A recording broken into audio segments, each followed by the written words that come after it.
Salam alaikum les gens. Monji, non, Bassem Vénitieux 69200.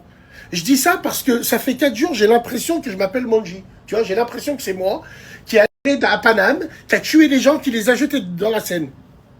Bon, on va reprendre chronologiquement.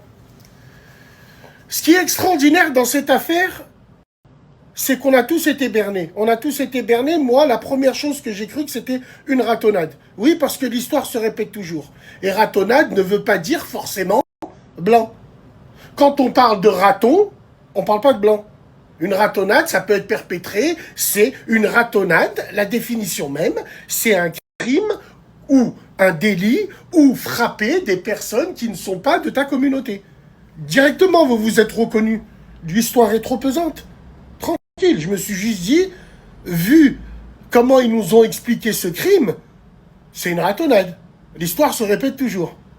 Alors non, parce que la police scientifique est tellement extraordinaire, écoute celle-là, elle a su reconnaître d'un coup d'œil sur les 4 corps qu'il y avait un Maghrébin, mais les 3 autres, elle s'est dit c'est des Africains parce que les corps, ils étaient noirs, ils étaient trop restés longtemps dans l'eau, et effectivement, de blancs, ils sont devenus noirs. Et après, de noirs, ils sont devenus blancs. On est en France, la police scientifique n'a pas le droit de se tromper comme ça. Expliquez-moi comment elle a su reconnaître d'un coup d'œil un Maghrébin. Et les 3 autres corps, elle a dit que c'était des Africains, après elle a dit que c'était des Blancs. De qui on se moque, tout simplement.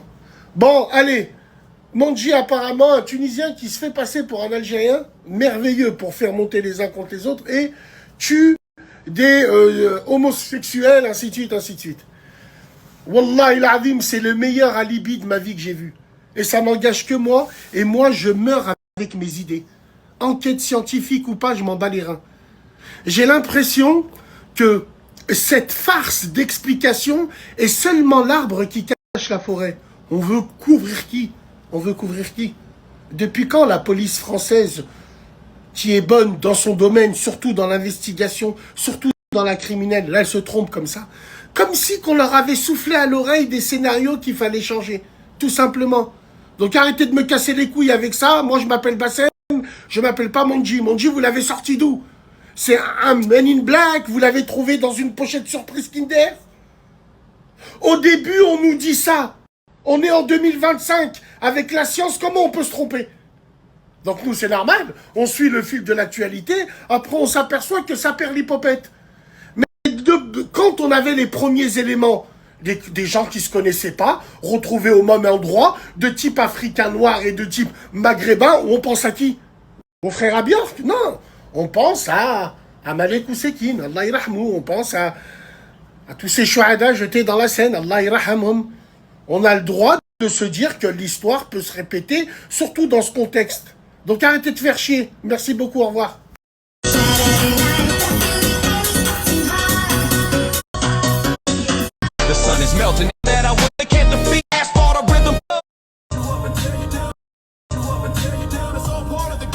Frère, est-ce que tu vois quand t'es dans les bouchons comme ça là? Des fois je plane, je regarde mon poste, je tire une touffe, et je laisse un peu d'écart. Donc il y a des gens qui s'engouffrent. On dirait ils jouent leur vie quand ils s'engouffrent. On dirait ils m'ont volé ma carte bleue. Ils m'ont volé de l'argent. Ils mettent des warnings. Ils font... Tu sais, je me fais avoir, je me fais avoir. Moi, je suis pas un rageux de la route. Vous, vous êtes des rageux de la route. Les rageux de la route, c'est ceux dans les bouchons. Ils collent l'autre voiture pour pas te laisser rentrer. Ça, c'est les rageux de la route. Les rageux de la route sont ceux qui laissent pas passer les motards. Ça, c'est les rageux de la route. T'es en bécane, le mec, il s'enroulé parce que tu passes devant lui.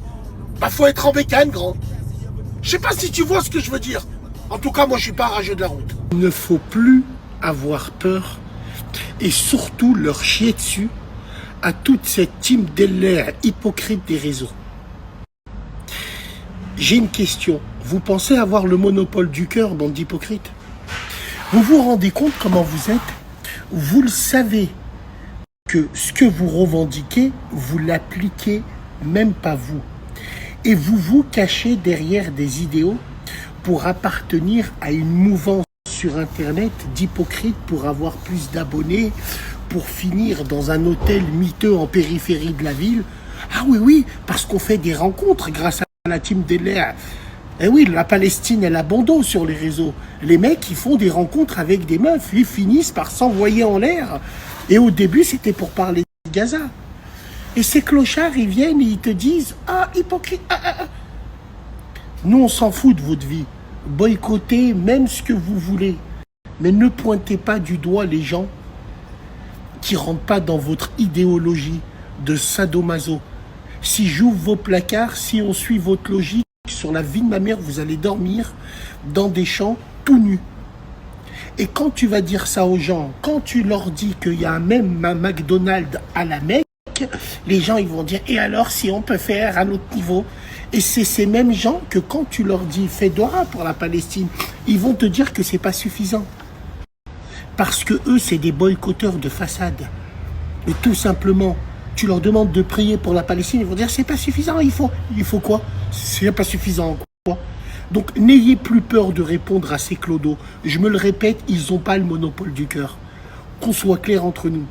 Nous, au niveau du boycott, on n'a pas suivi cette mouvance de moutons où vous-même, vous n'avez pas honte. Vous faites les boycotteurs de Carrefour, de Auchan, des magasins qui nous ont fait grandir. Mais si demain ils veulent, ils vous font tous tapiner. Ils mettent à 1 € le Nutella, vous allez venir avec des masques, les boycotteurs en plastique, pour aller prendre des produits. J'arrive pas à comprendre, moi. Vous nous cassez les couilles toute l'année dans les magasins, tout le monde s'en fout de votre vie, et pendant le mois du Ramadan, on vous voit pas. On vous voit pas parce que vous êtes dans ces centres commerciaux que vous boycottez. C'est tout. N'ayez plus peur de dire ce qu'il faut dire. Ces gens-là, encore une autre fois, je me le répète, ils n'ont pas le monopole du cœur.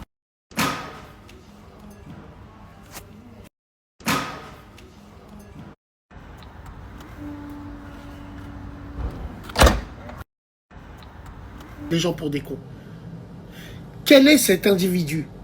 Qui est cet individu? Il a été engagé par qui? Est-ce qu'il est complice avec le garçon de café? Alors là, on est dans une brasserie, bar-restaurant à Monaco, mesdames et messieurs. Et on a un mec qui fait la prière. Mais la prière musulmane? C'est quel musulman qui rentre dans un bar, une brasserie, qui fait la prière devant tout le monde? Là où il y a de la pillave, où il y a du suze, où il y a du champagne.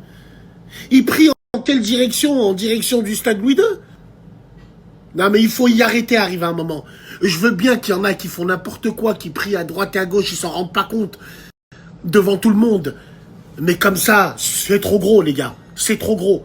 Alors apparemment, on a le garçon de café qui le persuade d'arrêter de faire sa prière, ainsi de suite. Monaco! Non, Naïn, non, je pense qu'il faut arrêter avec ça. Il est payé par qui, lui? C'est peut-être un pari. Vous allez me dire, ouais, le garçon de café, il ne le savait pas, mais c'est peut-être un pari avec son pote. Le seul doute que j'ai eu, c'est de la manière dont il pose les pieds. Non. Après, je me suis dit, non, c'est impossible, c'est trop gros pour être vrai.